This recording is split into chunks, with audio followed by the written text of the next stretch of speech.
이탈리아 토리노, 모니코에 있는 어느 조용한 마을에 한국에서 이사를 왔던 한 한국인 가족이 있습니다. 이 한국인 가족은 전단지를 만들어 마을 곳곳에 배포하기 시작했고, 한국인 가족의 첫째 딸은 마을에 있던 한 고등학교에까지 발길을 옮겼는데요. 이에 이탈리아 지역 방송사들은 앞다투어 이 가족들을 취재하기 시작하고, 그것도 모자라 한국인 가족의 막내 아들은 이탈리아 남학생들과 말다툼까지 벌이기 시작합니다. 대체 토리노 모니코의 이 마을에는 무슨 일이 벌어지게 된 것일까요? 오늘 사연 시작합니다. 안녕하세요. 저는 이탈리아 토리노 모니코에 살고 있는 카테리나 베르나르디라고 합니다. 저에게는 둘도 없는 한국인 친구가 있습니다. 그런데 사실 저는 처음부터 그 한국인들을 좋아하지 않았어요. 아니요, 오히려 싫어하기 바빴습니다. 왜냐하면 중국에서 잠깐 지냈던 시절, 기억에 안 좋은 경험들 때문이었죠. 몇 년 전까지만 해도 저는 아버지의 직업 탓에 잠시 중국에서 지내왔어요. 어린 나이에 타지에서 살아야 하니 아는 친구도 없고 외로움에 괴로웠지만 가장 힘들었던 점은 바로 중국인들의 생활 습관 때문이었습니다. 집과 학교가 거리가 멀었던 탓에 학교 기숙사에서 살아야만 했는데요. 정말이지 그들은 너무나도 더러웠어요. 일주일에 한 번 씻을까 말까였죠. 그 때문에 여름철 함께 엘리베이터라도 타면 지독한 악취로 인해 너무 힘들었습니다. 또한 그들은 더러운 것뿐만 아니라 마치 부끄러움을 모르는 사람들처럼 행동하기도 해요. 무단횡단은 기본이고 길에 쓰레기를 버리거나 도무지 조용히 할 줄을 모르는 예의 없는 사람들이었죠. 그러다 보니 저는 한국 사람들도 당연히 마찬가지일 거라고 생각했어요. 아직 한국이 지금처럼 유명할 때도 아니었고 저에게 아시아 사람들은 모두 중국인처럼 각인돼 버렸으니까요. 지금 와서 생각해보면 참 못난 생각이었죠. 같은 아시아 사람이어도 완벽하게 다를 수 있는데 말이죠. 그런 경험을 했던 저희 집 옆에 한국인 가족이 이사 온 것이었습니다. 저는 옆집에 새로운 이웃이 이사 온다는 사실은 알았지만 그들이 한국인일 거라곤 전혀 예상하지 못했었죠. 그날 아침 창문 밖으로 북적거리는 소리가 들려오기 시작했고 저는 새 이웃이 누구일까 두근거리는 심장을 진정시키며 침대 옆 창문을 열었어요. 그러나 그 모습을 본 저의 표정은 굳어버리고 말았습니다. 하얗지 않은 피부를 가진 사람들. 맞습니다. 우리 옆집에 이사 온 가족은 백인이 아니라 한국인들이었어요. 그들의 도착은 제게 충격이었고 멘붕 그 자체였죠. 중국에서의 끔찍했던 악몽이 되살아나는 건 아닐지 겁이 나기도 했어요. 그 순간 검은 머리를 가진 한 남자아이와 눈이 마주쳤는데요. 저도 모르게 쾅소리가 나도록 창문을 닫아버리고 말았습니다. 그리고 그들을 향한 제 마음의 문도 닫아버렸죠. 그때까지만 해도 제 마음속에는 그들을 맞이할 준비가 전혀 되어 있지 않았습니다. 그런 아시아인들이 우리 옆집으로 왔다? 정말 끔찍하다는 생각만 들었으니까요. 시간이 한참 지난 지금은 누구보다 한국에 대해서 관심이 많고 또 한국이라는 나라에 대해 많은 호기심과 애정을 가지고 있습니다. 또한 옆집에 이사 왔던 검은 머리 남자아이는 제가 누구보다 좋아하고 사랑하는 친구가 되어 있죠. 저희 옆집에 이사 온 한국인들은 저희 마을에 굉장히 특별한 가게를 차렸었어요. 한국에서는 흔하다는 분식 가게라고 했는데 이 가게에서 파는 음식의 맛은 물론이고 가게를 운영하는 시스템까지도 너무 생소했던지라 온 동네가 이 가게의 존재로 떠들썩했었습니다. 가게에서 파는 음식은 제가 태어나서 눈으로 본 적도 없었고 먹어본 적도 없던 낯선 음식들이었거든요. 김밥, 떡볶이, 김치전, 오뎅, 튀김 같은 음식들이었죠. 당연히 저희 마을 사람들은 저 낯선 음식들에 신기해했습니다. 저도 저희 부모님이 음식을 한 번은 사온 적이 있으셔서 집에서 먹어보게 되었는데 굉장히 맛있었어요. 그래서인지는 몰라도 저희 마을에서 굉장히 인기가 많았습니다. 그런데 맛보다 이 한국인들이 운영하는 가게가 인기 있었던 이유는 따로 있었어요. 바로 배달 시스템이었죠. 저희 이탈리아에는 배달 문화가 크게 발달되어 있지 않아요. 보통은 식재료를 사려고 주에 한 번 날을 잡아 차를 움직여 큰 마트로 가거나 식당을 찾는 경우가 일반적입니다. 그런데 이 한국인 가족은 전단지를 만들더니 마을을 돌아다니며 사람들에게 나누어 주기 시작했고 이 전단지에는 배달이라는 독특한 시스템을 가지고 있으니 음식이 필요하면 전화만 달라던 거였어요. 처음에 그 소식을 듣고 믿지 못했죠. 아니 이게 가능한가? 배달이라니? 그런데 그것도 모자라 심지어 밤에도 배달이 가능하다고 하더군요. 나중에 알게 된 사실이지만 한국은 밤이 아닌 새벽에도 배달이 가능할 정도로 시스템이 굉장히 발달되어 있고 심지어 24시간 영업을 하는 가게도 있을 정도라고 하더라고요. 배달 어플로 매장과 음식을 선택할 수 있고 결제까지도 가능하다고 하는데 정말 놀랍더라고요. 이뿐만이 아니었어요. 이 한국인 가족으로 인해서 저희 학교까지 방송국에서 찾아오고 난리가 났었습니다. 난리가 났던 이유는 이 한국인 가족분들 중에 첫째 따님이 학교에 오면서였죠. 한국인 가족분들은 아버님과 어머님이 가게를 운영하셨었고, 첫째 따님, 그러니까 이은진이라는 언니, 그리고 동생이었던 지금 저의 가장 친한 친구 준호가 있었습니다. 평상시와 다르지 않았던 어느 날, 여느 때처럼 학교에 등교를 했었죠. 그런데 우리 반에 외국인 전학생이 왔다는 소식이 들렸습니다. 외국인 학생이 전학 왔다는 소리에 대번에 저는 그 한국인인가 보구나 싶었습니다.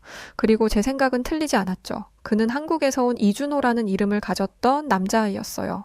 하지만 전 신경 쓰지 않았습니다. 아니, 별로 신경 쓰고 싶지도 않았어요. 우린 아무 사이도 아니니까요. 해봤자 그저 창문으로 눈 한 번 마주친 사이가 전부인걸요? 저는 학교에서 준호를 마주칠 때마다 준호는 우물쭈물대는 모습을 보이곤 했어요. 제게 뭐라고 말이라도 걸고 싶은 모습이었죠. 저는 그런 준호의 마음을 눈치챘지만 별로 말을 섞기 싫었기 때문에 준호와 마주칠 때면 일부러 쌩안이 지나쳐버리곤 했습니다. 마치 투명 인간 취급하는 것처럼 말이죠. 저는 그냥 그 친구와 조금이라도 엮이기 싫었던 것 같아요. 그때 정말 무슨 생각으로 그런 못된 마음을 먹었는진 모르겠지만 말이에요. 하지만 제게 시련은 그것으로 끝나지 않았습니다. 사실 이 부분이 가장 중요한 하이라이트라고 말할 수 있겠네요. 그 한국인 가족이 우리 동네와 제가 다니는 학교까지 어떻게 180도 변하게 만들었는지 바로 이 대목에서 나오기 때문이죠. 아주 잠깐만 집중해 주세요. 그날은 아주 평화로웠습니다. 저는 창문 바깥으로 비둘기를 구경하고 있었죠. 그런데 그때 선생님께서 갑자기 청천벽력 같은 소리를 하시더군요. 우리 학교가 더 발전하기 위해 다양한 사람을 아우르는 것부터 출발하기로 했다면서 학교 구성원으로 유색인종을 채용하기로 했다는 것입니다. 솔직하게 말하자면 싫다기보다 굳이 상관은 없었습니다. 누가 학교에서 뭘 하건 그런 사람들은 어차피 외부인이니까 말이에요. 그렇지만 만일 우리 옆집에 있는 한국인 가족 중 한 명이 학교 구성원이 된다면 그것은 말이 달라집니다. 그들은 옆집에 사는 이웃이면서 저와 같은 학교에서 일한다는 이유로 우리 부모님과 제게 치근덕댈 게 뻔하니까 말이에요. 중국인들을 대면해본 이상 그건 아주 상상만으로도 아주 끔찍한 일이었죠. 그래서 저는 제발 누구건 그 한국인 가족 중 한 사람만 아니기를 바랬어요. 하지만 신은 무심하셨죠. 바로 한국인 가족분 중 첫째 따님이 우리 학교의 급식 영양사가 되셨다는 소식을 들었습니다. 바로 우리 어머니로부터 말이죠. 어머니께선 이웃분들을 학교에서도 볼 수 있어 좋겠다며 제게 환히 웃어 보였습니다. 저는 불만이 가득했는데 말이에요. 저는 앞으로 우리 학교 급식 맛이 이상해질 것이 분명하다며 어머니께 집에서 점심을 싸가겠다고 말씀드렸습니다. 여기서 점심을 싸가는 게 어떻게 가능하냐고 궁금해하는 분들이 계실 것 같은데요. 사실 이탈리아에선 각자 외부 음식을 포장해 와서 먹는 경우가 대다수예요. 유럽 국가 드라마나 영화를 떠올려 보시면 이해하기 쉬울 것 같아요. 왜 그런 거 있잖아요. 유럽 드라마나 영화 보면 학생들이 항상 갈색 봉투 같은 걸 들고 다니는 거, 거기 안에 외부 음식을 가져와서 운동장이나 학교 캠퍼스에서 먹는 모습 말입니다. 대다수 학생들이 그래요. 굳이 왜 그렇게 하는지 이해가 안 가실지도 모르겠지만 실은 학교 급식이 그렇게 맛있는 편이 아니기 때문입니다. 게다가 이마저도 무척 성의 없이 만들어지기 때문에 사실 학생들이 급식을 선호하지 않아요. 학생들 먹으라고 내놓은 음식임에도 만들어지지 않고 아예 냉동식품을 주는 경우도 허다하고요. 하지만 저는 급식의 맛이 없을지언정 어찌됐든 돈을 내고 먹는 음식이니 꾸역꾸역 먹던 학생 중 한 명이었습니다. 식사야 대충 하고 집에 가서 맛있는 걸 먹으면 그만인 거니까요. 그런데 이젠 정말 급식을 먹지 않을 이유가 생긴 것이죠. 이탈리아인도 맛없게 만드는 급식을 한국인이 어떻게 바꿀 수 있을까요? 하지만 이것은 완전히 저의 어리석은 생각이었습니다. 이웃집 언니가 급식 영양사가 되고 나서 우리 학교 급식은 완전히 혁명적으로 변했기 때문이죠. 먼저 메뉴에는 종종 한식이 포함되어 있었고 학생들은 영양소가 고루 배분된 식단 덕분에 더 건강하게 식사를 할 수 있게 되었습니다. 냉동 피자나 포테이토 대신 비빔밥, 불고기와 같은 메뉴가 등장했거든요. 처음엔 모두가 거부감을 가지는 것처럼 보였으나 한 입 먹어본 이후 학생들은 미친 듯이 숟가락질하기 시작했습니다. 다들 이런 맛은 처음이라며 추가 배식을 받는 친구들도 보였어요. 선생님들은 이를 바라보시면서 아주 놀라운 광경이라고 박수를 치셨습니다. 그도 그럴 만한 것이 원래는 급식판에 감자튀김과 미지근한 우유, 빵, 케첩만이 올라왔어요. 아마 한국에선 상상도 못할 식단이겠죠? 심지어 배식도 던지듯이 대충 하는 분위기였습니다. 지금 와서 보면 그 당시 급식은 도대체 영양소를 고려한 식단이라고는 생각할 수 없는 식단이었습니다. 고기라던가 채소라던가 몸에 좋은 게 하나도 없었죠. 한 번은 어떤 친구가 항의한 적도 있어요. 그런데 당시 이탈리아 영양사는 코웃음을 치면서 대답했습니다. 감자튀김은 감자로 만들었으니 채소이고 케첩도 토마토로 만들었으니 채소예요. 먹기 싫으면 먹지 말고 그냥 도시락을 싸와요. 지금 식단을 바꿀 생각이 없습니다. 그 친구는 어이가 없어서 아무 말도 하지 않고 식당을 바로 나가버렸죠. 정말이지 학생들이 섭취할 영양소 균형 따위는 일절 신경 쓰지 않는 무심한 학교였습니다. 물론 학생들이 급식을 먹지 않는 진짜 이유를 알게 된 부모님들이 나선 적도 많습니다. 하지만 불만을 가진 학부모들이 이를 학교 측에 항의하면 학교에선 예산이 부족해서 어쩔 수가 없다는 답변만을 내놓기만 하죠. 어찌됐든 한국인 언니가 오고 나서는 완전히 달라졌어요. 이전에는 다 합쳐서 두세 가지 종류의 음식이 나왔는데 지금은 적어도 4-5개의 음식이 나오고 있으며 심지어 요즘은 6가지 정도의 음식을 만들고 학생들이 선택해서 먹을 수 있도록 새로운 시스템을 도입했거든요. 또 확실히 이전보다 고기, 기름진 음식이 덜 나오는 게 눈에 보였습니다. 학생들은 갑자기 급식이 새롭게 바뀐 게 놀랍다며 매우 좋아하는 모습이었어요. 몇몇 친구들은 새로 바뀐 학교의 급식이 미쳤다며 급식 사진을 찍어 다른 지역에 있는 친구들이나 부모님께 보여드리기도 했어요. 그 소식을 들은 사람들은 당연히 깜짝 놀랐죠. 매일 이렇게 나온다고? 하면서 말입니다. 솔직히 이해가 가는 게 저도 그 식단이 가끔 나오는 특별식인 줄 알았어요. 일부러 급식 영양사가 새로 바뀌고 학교에선 여론을 좋게 만들기 위한 하나의 속임수가 아닌가 싶었죠. 그런데 우리 학교에 새로 왔던 한국인 영양사 언니는 그것에 그치지 않고 일주일치 준비될 음식들을 안내판에 미리 알려주었고 또 각 음식들의 영양소와 어떻게 섭취해야 하는지 어떤 부분에서 몸에 이로운지까지 꼼꼼하게 적어 학생들이 볼 수 있게 시스템을 도입했습니다. 근데 한국에서는 모든 학교가 이미 이런 시스템을 도입하고 있다고 하더라고요. 영양사 언니도 한국의 시스템을 그냥 접목한 것뿐이라고 했었고요. 뿐만 아니라 이런 시스템과 기본 급식 구성에 가끔 디저트까지 함께 주는데 정말 디저트 나오는 날은 너무 행복하더라고요. 한 번 나오니까 또 디저트가 언제 나오나 기다려지기까지 했으니까요. 이러한 변화로 학교는 지역에서 유명해지기 시작했고 몇몇 방송사에서는 저희 학교 급식을 소개하러 오기도 했습니다. 그리고 주변 학교가 비교되면서 그들도 급하게 한국인 영양사를 채용하는 모습을 보이기도 했어요. 저희 마을에서는 한국인 아저씨와 아주머니가 운영하는 분식 가게로 대박이 났고 학교는 큰 따님이었던 은진이 언니가 학교 영양사로 오면서 학교도 큰 이슈를 불러온 것이었죠. 은진이 언니는 방송국 촬영 왔던 인터뷰에서 한국처럼 여러 가지 반찬이라고 불리는 것을 메뉴에 넣는 것이 핵심인데 이 반찬들이 다양한 영양분들을 채워줄 수 있고 이건 한국에서 너무 당연한 거라면서 겸손하게 대답했지만 이탈리아 입장에서 봤을 때는 그리고 우리가 바라봤을 때는 이건 완전히 혁명이었어요. 한국 학생들은 매일 같이 이런 급식을 먹을 거라고 생각하니 너무나 부럽더군요. 게다가 이런 급식을 돈 내고 먹는 것이 아닌 모두 국가가 지원해주기 때문에 무료라는 점도 신세계였죠. 학교에선 카메라가 자주 보였어요. 지역 방송국에서 나온 기자들은 앞다투어 한국식 급식을 취재하기 위해 마이크를 내밀었죠. 그도 그럴 것이 완전히 센세이션한 변화였으니까요. 그뿐만이 아니었어요. 영양사 언니의 부모님이 운영하셨던 분식가게 역시 배달이라는 특별한 문화를 마을에 시도했으니 이 역시 지역 방송국들은 취재하기 위해서 나타났고 말 그대로 온 동네가 난리가 났었습니다. 학교의 분위기는 완전 달라졌어요. 학생들은 점심시간을 목 빠지게 기다리고 수업 마치기 전 오늘 급식 메뉴가 무엇인지 안내판을 보고 오는 게 당연해졌습니다. 학생들이 돈을 내고도 급식을 잘 먹지 않아 매번 급식실이 횡비어 있었는데 이젠 꽉 차서 줄을 서서 먹어야 할 정도가 됐어요. 특히 더 먹으려고 추가 배식을 할 때 그 모습이 정말 특별했죠. 건강은 물론 맛까지 다 잡으면서 학교의 전반적인 급식 수준이 아주 올라갔습니다. 당연히 급식에 대한 수요도 폭발적이었어요. 학교에서도 놀랐다고 하더군요. 그러면서 지금까지 문제가 얼마나 심각했는지 몰랐고 이 부분에 소홀했던 점이 부끄럽다고 더 노력하겠다는 공지를 띄웠죠. 학부모님들 역시 좋은 반응을 보이셨어요. 더 이상 도시락을 싸주지 않아도 돼서 너무 좋다. 우리 아이가 전과 다르게 키도 더 큰 것 같고 건강해진 것 같다. 와 같은 말들이었습니다. 학교만 변화가 생긴 건 아니었습니다. 가끔씩 한식이 급식에 나오다 보니 한식의 매력에 푹 빠진 학생들이 집에 가면 같은 음식을 해달라고 했나 봅니다. 어머니들은 골머리를 앓았죠.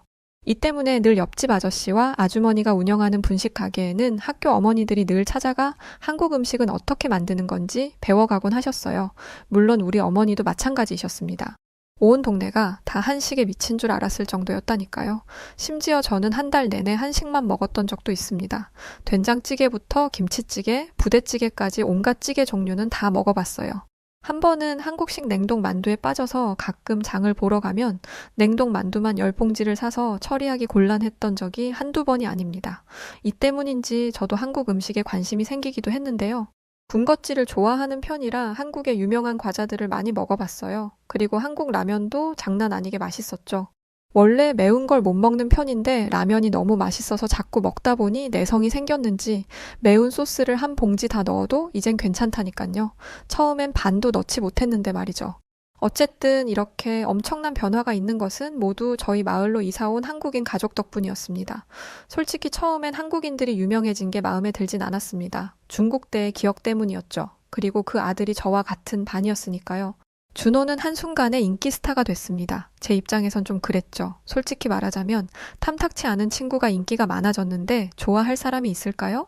그렇지만 준호는 매번 겸손하게 지낼 뿐 새로운 은진이 언니 덕분에 학교가 유명해지고 급식의 맛이 완전히 달라진 걸 별다르게 뽐내지 않는 모습이었어요. 오히려 친구들이 더 난리였거든요. 확실히 준호는 학교를 같이 다니면서 겪어보니 제가 중국에서 만났던 중국인들과는 아주 많이 다른 것을 느낄 수 있었죠. 항상 깔끔하고 청결했고 학교에서도 성적이 우수했습니다. 또한 늘 준호는 꾸밈 없이 솔직했었고 그것도 모자라 늘 겸손한 모습을 유지했거든요. 늘 쌀쌀맞게 저는 대했지만 그럼에도 언제나 친절한 모습만 보여줄 뿐이었어요. 그렇게 점점 닫혔던 저의 마음이 열렸던 탓일까요? 아니면 분위기 때문일까요? 왜인지 학교 사람들이 모두 한국인들을 칭찬하는 분위기이다 보니 저도 모르게 바라보는 시선이 달라졌던 것 같습니다. 어쩌면 가까워져도 좋겠다는 생각까지 들었거든요. 그렇게 시간이 어느 정도 지난 후 변화한 급식 덕분에 저는 아주 건강해졌습니다. 실은 아주 왜소한 체형을 가지고 있었거든요. 너무 마른 것이 심한 콤플렉스였죠. 주변 친구들을 따라서 러닝도 하고 요가와 같은 운동들도 했는데 워낙에 말랐던 터여서인지 저는 건강한 몸이 만들어지지가 않았었어요. 체력도 매우 약했거든요. 그래서 건강한 몸매를 가진 친구들을 볼 때면 저도 모르게 비교가 돼 스트레스를 많이 받았었어요. 사실 여자도 완전 마른 체형의 사람이 비만인 사람들이 받는 스트레스에 못지않게 많은 스트레스를 받고 있거든요. 그런데 오히려 이런 부분을 내색하려고 들면 오히려 넌 축복받은 줄 알아. 혹은 누구 놀리니? 이런 식의 반응을 자주 들었어요. 하지만 건강과 영양소를 고려해 잘 짜여진 식단을 매일 먹다 보니 전 확실히 이전과 달라져 있었습니다. 식단 자체가 건강해서 그런지 아무리 많이 먹어도 살이 찌지 않고 오히려 체형이 좋아진다는 편에 가까워졌어요. 예전에는 음식만 보면 솔직히 체격과 체중 때문에 스트레스 받았었는데 지금은 맛있다는 생각이 들기 시작하고 음식을 먹는 것에 맛이 들리기 시작했죠. 확실히 키도 컸고요. 그래서 부모님께서 굉장히 좋아하셨습니다. 그러던 어느 날 저에게 육체적인 변화 말고 정신적인 변화를 맞게 되는 큰 일이 벌어지게 됩니다. 중국에서의 기억 때문에 그렇게 피해만 왔던 준호와 가까워지게 된 사건을 마주했거든요. 사실은 부끄럽지만 저는 학교에서 힘든 시간을 보내고 있었어요. 학교에서 악동이라고 불렸던 마이클을 포함한 못된 친구들로부터 괴롭힘을 당하곤 했죠. 마이클은 물리적인 힘뿐만 아니라 말로도 저를 괴롭혔습니다. 학교 끝나고 좀 놀자는데 싫어? 야, 그나마 나나대니까 너랑 만나준다고 하는 거야. 너 같은 게 어디 평생 남친이나 만들 수 있겠냐? 그 친구들의 놀림은 저의 외모와 제가 가끔 어눌하게 말하는 것에 대한 것이었고 어느 날은 사물함에 음식물 쓰레기를 넣어놓거나 복도에서 마주치면 일부러 엉덩이를 툭 치고 지나간 적도 많았습니다. 하지만 그 친구들을 건드렸다간 집까지 찾아와 저를 괴롭힐 것이 뻔했기 때문에 매번 침묵으로 응했어요. 그날도 마찬가지였는데요. 학교가 끝난 후 저는 평소처럼 집으로 가는 길을 걷고 있었습니다. 골목길을 지나면서 저는 항상 긴장하곤 했죠. 그 골목은 늘 조용하고 사람들의 발길이 드물어 마이클이 저를 괴롭히기에 완벽한 장소였거든요. 그리고 그날도 예외는 아니었습니다. 마이클은 친구들과 함께 저를 애워쌌죠. 그의 눈빛은 평소보다 더 악랄해 보였고 저는 티내지 않았지만 엄청난 두려움을 느꼈습니다. 그리고 마이클은 제게 다가와 저를 뒤에서 껴안더니 조롱을 하기 시작했죠. 야, 좀 놀자니까? 왜 자꾸 우리를 피해? 너도 솔직히 좋잖아? 누가 널 이렇게 안아주겠냐? 마이클의 말에 친구들은 배를 잡고 깔깔 웃더군요. 저는 고개를 숙이고 그 상황에서 벗어나려 했지만 마이클은 저를 쉽게 놓아주지 않았습니다. 정말 치욕스러운 순간이었고 죽고 싶은 심정이었습니다. 사실은 학교에 조심스럽게 이야기를 꺼낸 적도 있지만 학교에서는 알겠다, 조치해주겠다라는 말을 했지만 그날 이후로 어떤 조치가 있는 것 같지도 않았어요. 왜냐면 늘 똑같은 일이 반복되었으니까요. 부모님에게도 말하지도 못했고요. 저를 괴롭히던 친구들은 제 팔과 다리를 한 사람씩 잡아채기 시작했고 제 가까이에 마이클이 다가와 나쁜 짓을 하려고 했습니다. 소리를 지르고 싶었지만 다른 친구가 제 입까지 막고 있었으니 어쩌지도 못했어요. 눈을 질끈 감았던 그 순간이었어요. 어디선가 낯선 외침이 들렸고 눈을 뜨니 제 눈에 익숙한 얼굴이 보였습니다. 맞습니다. 바로 준호였죠. 준호는 이 상황을 목격하고 망설임 없이 제가 있는 곳으로 달려왔습니다. 그리고는 마이클과 친구들을 향해 지금 뭐 하는 거냐면서 당장 카테리나를 놔줘 라면서 소리쳤어요. 준호의 목소리는 매우 단호했고 늘 상냥하고 친절하기만 했던 준호의 태도는 결연했습니다. 준호의 등장으로 마이클과 그의 친구들은 당황한 듯 보였어요. 준호는 이미 학교에서 아주 유명 인사였으므로 준호가 누구인지 다 알았죠. 마이클 일행은 왜 네가 여기에 끼워드냐면서 별일 아니니 가라고 했지만 준호는 그러지 않았어요. 사실 준호는 체격이 좋았습니다. 그래서인지 마이클과 그 친구들도 준호에게 함부로 덤비려 들지를 못했습니다. 마이클은 준호에게 이렇게 말하더군요. 야, 얘한테 지금 사귀자고 고백하고 있던 건데 네가 왜 끼어들어? 남의 연애사에 상관 말고 너 가던 길 그냥 가. 그 말을 들은 준호는 마이클을 두 손으로 밀치고 저를 자신의 등 뒤로 숨기더니 이렇게 말하더군요. 니들 지금 무슨 소리 하냐? 카테리나 나와 사귀는 거 몰랐어? 니들이 감히 내 여자친구한테 손을 올려? 죽고 싶어? 그 말을 들은 마이클과 그 친구들은 당황한 표정을 짓더니 뒤로 슬금슬금 물러나더군요. 그러더니 내 참 똑같은 고만한 놈들끼리 참 좋겠다 라고 말하고는 자리를 피해 도망갔습니다. 덕분에 저는 그쯤에서 그만하고 준호로부터 구출될 수 있었어요. 그 순간 말로 표현하지 못할 정도로 큰 감동을 받았습니다. 코끝이 찡할 정도로 말이에요. 준호는 저의 눈을 보면서 괜찮니? 라며 걱정해 주었고 저는 준호의 말에 저의 의지와 상관없이 준호의 품에 안겨버리고 말았었죠. 여태껏 저는 준호를 무시하고 피했는데 준호는 그동안의 일을 전혀 개의치 않고 그 상황에 적극적으로 개입하여 저를 보호해 주었습니다. 저는 준호에게 진실된 고마움을 느꼈으며 과거에 제가 준호를 좋지 않은 시선으로 바라봤던 시간을 후회했죠. 이렇게 좋은 사람인 줄 알았다면 정말이지 더 일찍 친해졌어야 했는데 말입니다. 그 순간부터 준호는 그저 제 이웃이자 친구일 뿐만 아니라 저의 보호자이자 저의 남친이었습니다.